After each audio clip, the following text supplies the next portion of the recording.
Russian വ്യോമാക്രമണത്തിന് സാധ്യതയുണ്ടെന്ന് മുന്നറിയിപ്പ് ലഭിച്ചതിനെ തുടർന്ന് ഉക്രൈൻ തലസ്ഥാനമായ കീവിലെ യുഎസ് എംബസി അടച്ചുപൂട്ടി. എംബസി ജീവനക്കാർക്ക് സുരക്ഷിതമായ സ്ഥലത്ത് അഭയം പ്രാപിക്കാൻ നിർദ്ദേശം നൽകി. കൂടാതെ കീവിലെ യുഎസ് പൗരന്മാർ എയർ അലർട്ടുണ്ടായാൽ ഉടൻ അഭയം പ്രാപിക്കാൻ തയ്യാറാകണമെന്നും എംബസി പുറത്തിറക്കിയ പ്രസ്താവനയിൽ അറിയിച്ചു.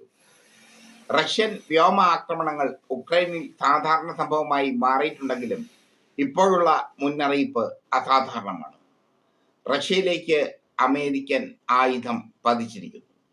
റഷ്യയിലേക്ക് അമേരിക്കൻ ആയുധം പതിച്ചാൽ അമേരിക്കയെ ആക്രമിക്കുമെന്ന് വ്ളാഡിമിർ പുടിൻ നേരത്തെ പറഞ്ഞിരുന്നു.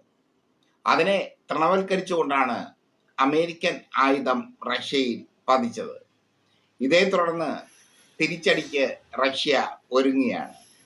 യു എസ് നിർമ്മിത ദീർഘദൂര മിസൈലുകൾ ഉക്രൈൻ തങ്ങൾക്കെതിരെ പ്രയോഗിച്ചതായി റഷ്യ സ്ഥിരീകരിച്ചു. അതിന് പിന്നാലെയാണ് യു എസ് എംബസി ആക്രമിക്കാൻ റഷ്യ തയ്യാറെടുക്കുന്നു എന്ന വാർത്ത പുറത്തു വന്നത്.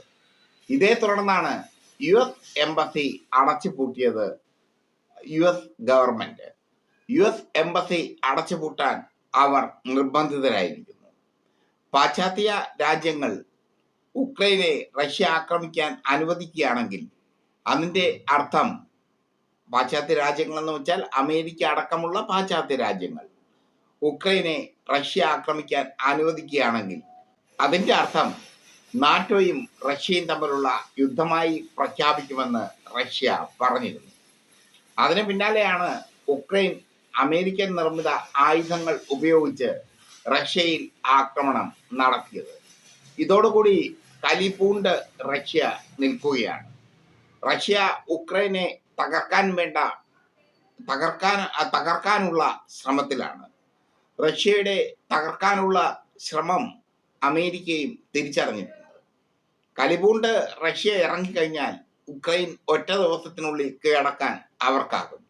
പക്ഷേ അവർ അത് ചെയ്യുന്നില്ല എന്നുള്ളതാണ് യാഥാർത്ഥ്യം. സൈനിക നടപടി മാത്രമാണ് റഷ്യ ഉക്രൈനിൽ നടത്തുന്നത്. റഷ്യയെ ഇകഴ്ത്തുന്ന ചില ഓൺലൈൻ മാധ്യമങ്ങളുണ്ട്. അവരൊക്കെ കാര്യമറിയാതെയാണ് സംഭവങ്ങൾ റിപ്പോർട്ട് ചെയ്യുന്നത്.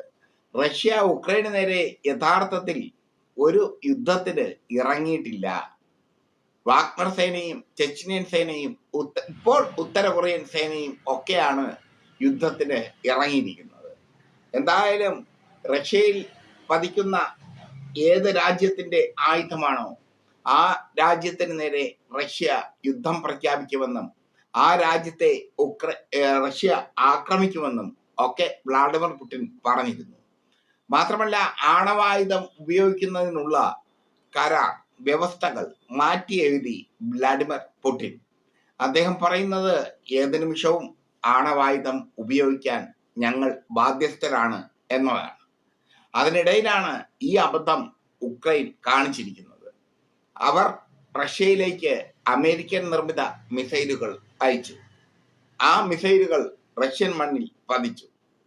ആ മിസൈലുകൾ റഷ്യ തകർത്തു. തകർത്ത മിസൈലുകളുടെ അവശിഷ്ടങ്ങൾ റഷ്യൻ മണ്ണിൽ പതിച്ചു. റഷ്യൻ മണ്ണിൽ അമേരിക്കയുടെ അധിനിവേശം റഷ്യ സമ്മതിക്കുന്നില്ല. റഷ്യൻ മണ്ണിൽ അമേരിക്കയുടെ അധിനിവേശം മാത്രമല്ല, അമേരിക്കയുടെ ഒരു തരി പോലും ഉണ്ടാകരുത് എന്ന് റഷ്യ ആഗ്രഹിക്കുന്നു. എന്തായാലും റഷ്യ ആണവ നയം തിരുത്തിയതിന് പിന്നാലെ ഉക്രൈൻ തലസ്ഥാനമായ കീവിലെ അമേരിക്കൻ എംബസി പൂട്ടിക്കെട്ടി പോയിരിക്കുകയാണ് അമേരിക്ക.